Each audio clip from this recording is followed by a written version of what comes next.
Jesus explains, every soul is a primordial spirit, either a fallen spirit or a spirit of light.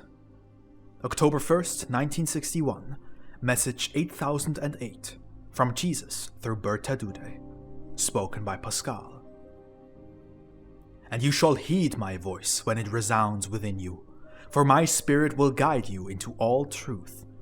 If you wish to be instructed in the truth, then you may receive it only from myself, I, who am the eternal truth.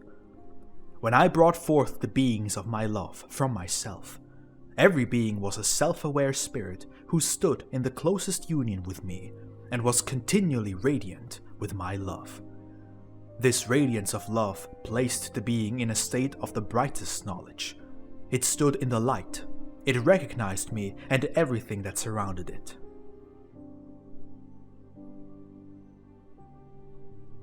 Every being was a godlike spirit that was immeasurably blissful, and yet, for reasons that have already been explained to you many times over, a falling away of countless beings from me took place, while many others remained with me. The former lost their light, while the latter remained in immeasurable abundance of light, and did not follow my adversary, the primordial spirit who fell first into the depths. And with these primordial spirits who remained with me, I create and work throughout infinity.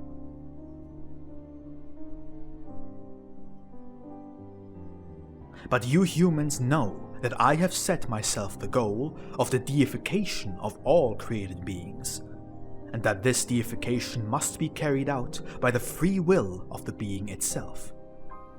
You know why the beings once fell. And you have also been made aware of my eternal plan of salvation, which aims towards the restoration of all fallen spiritual beings, a goal that will certainly be achieved one day. You know that the childship of God is the highest goal, and that all the spirits who walk this earth as human beings can, according to the plan of eternity, attain the childship of God, provided their free will earnestly strives for it. Thus, the being who once fell away from me has attained the highest degree of bliss. It has transformed into an image of myself. It can create and act in complete free will, and yet this will shall be entirely like mine. It is no longer determined by me, yet my child has fully entered into my will, and has become immeasurably blissful. This supreme degree of bliss is also what my spiritual beings who remain with me strive for. For although they are in direct communion with me, and although they are constantly bathed in my power of love, they are nevertheless beings created according to my will, who cannot think or act other than in accordance with my will, and who, as it were, are always merely the executors of my will. To make this distinction clear to you humans already requires a high degree of maturity that you do not yet possess, and I can therefore only explain it to you in accordance with your limited thinking, in a way that your mind may grasp, because this deep understanding of all the interrelationships in the spiritual realm is precisely what you lost through your fall into the depths, and you have not yet attained true understanding here on earth.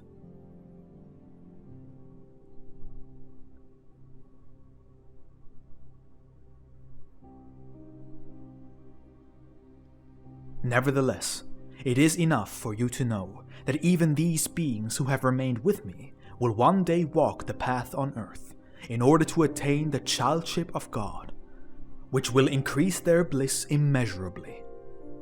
And this path on earth thus requires a life in the flesh, an existence as a human being, just as the once fallen spiritual must also undergo in order to pass its test of will. Thus, a spirit of light that wishes to incarnate on earth will also choose an earthly body as its dwelling, whose spiritual substances have already reached a certain degree of maturity, so that a spirit of light may now take possession of it, giving life to the lifeless outer form, the human body, and thereby begin its earthly journey in this body.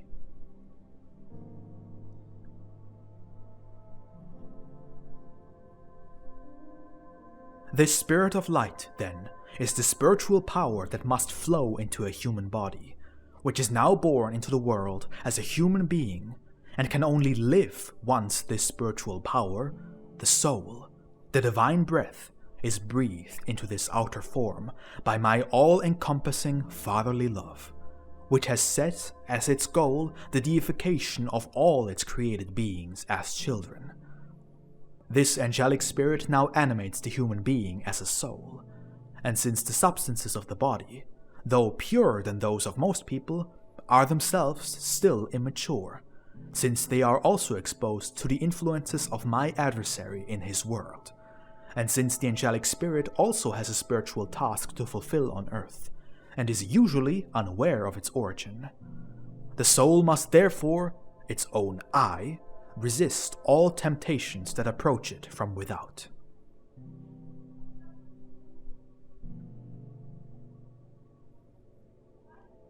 It must struggle against all the instincts that still cling to the body, because it has passed through all the works of creation, and it must, for the most part, traverse an exceedingly difficult earthly path, where its free will must not falter, where it must repeatedly take refuge in me as its father, so as not to lose the strength it needs on earth. For it voluntarily relinquished the fullness of light and power as an angelic spirit when it embarked on its journey across the earth. But the bond with me is strong, for an unusually fervent love floods such an individual, which is also the surest guarantee that it will reach its goal on earth, that it will return to me as my child, because this had been its greatest desire back in my kingdom.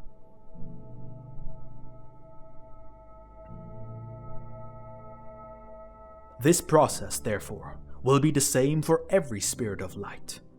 As a soul, it always assumes an earthly, material outer form, which will exert greater or lesser influence through its varied nature, and will present the soul with many tasks, for this outer form will always have passed through earthly matter, unless unusual influences have already purified its substances to such an extent that they very soon align with the demands of my divine spiritual spark, shining particularly brightly in the beings of light incarnated as humans, who may bring about the complete spiritualization of all substances more rapidly.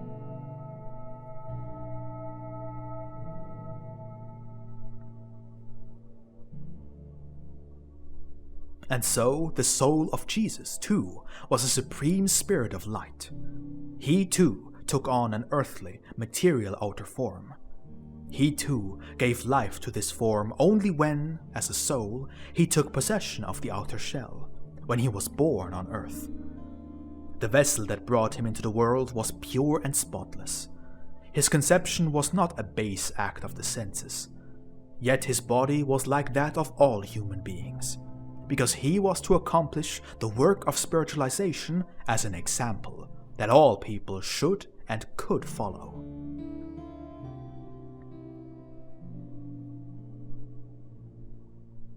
And his soul too, though from above, was beset by immature elements, which he was not permitted to shake off, but was likewise to spiritualize through the power of his love, which required great work upon himself. And such work must also be performed by every angelic spirit in earthly life, because the journey through the depths also meant a struggle, and the overcoming of all that belongs to the depths, and rages within those human beings. But their great love performs this work with perseverance and patience, and they usually succeed in spiritualizing both body and soul. That is, in redeeming even the still unspiritual substances accompanying the soul, bringing them into the fullest order within themselves, and at the same time fulfilling a great mission for which they have voluntarily offered themselves to me.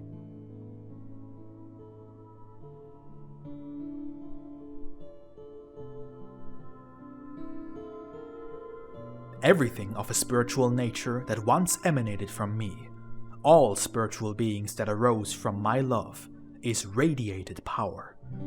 In their primordial element, they are the same as I am.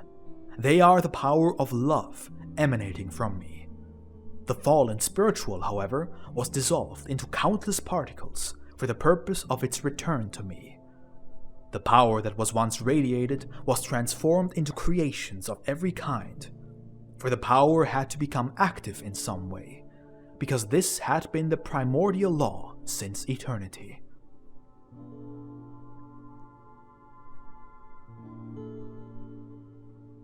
But all these dissolved particles gathered together once again, and every once fallen primordial spirit regains self-consciousness as soon as it walks the earth as a human being, as soon as it covers the final stretch in the endlessly long process of development, before it re-enters the spiritual realm.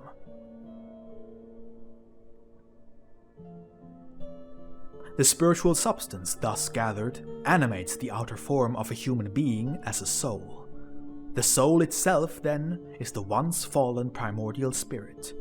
It is the self-conscious being that once emanated from me in all the fullness of light and fell away of its own volition, which my adversary, the first spirit of light to fall, dragged down into the depths.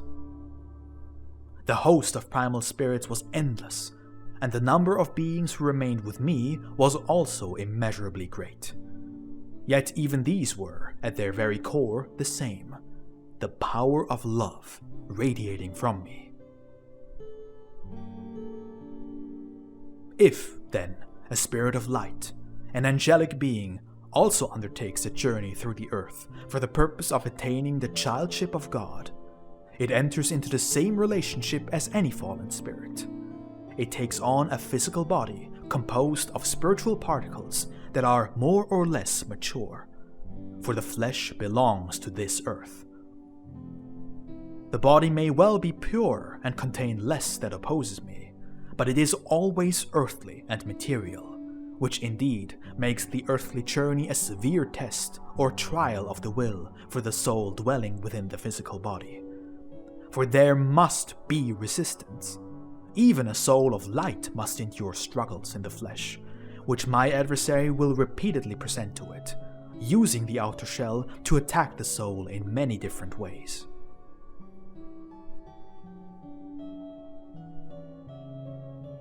And so, even a soul of light will therefore be exposed to strong temptations, because the earthly body is situated in the realm of my adversary, and he will particularly press upon a soul of light in an extraordinary manner in order to bring it down as well, something he failed to achieve in the past. Yet the unusually strong will to love of such a soul also ensures a constant supply of strength from above, for it does not relinquish its bond with me. It is mightily drawn to me, and this longing for love is a powerful weapon in the battle against the adversary, from which it will emerge victorious.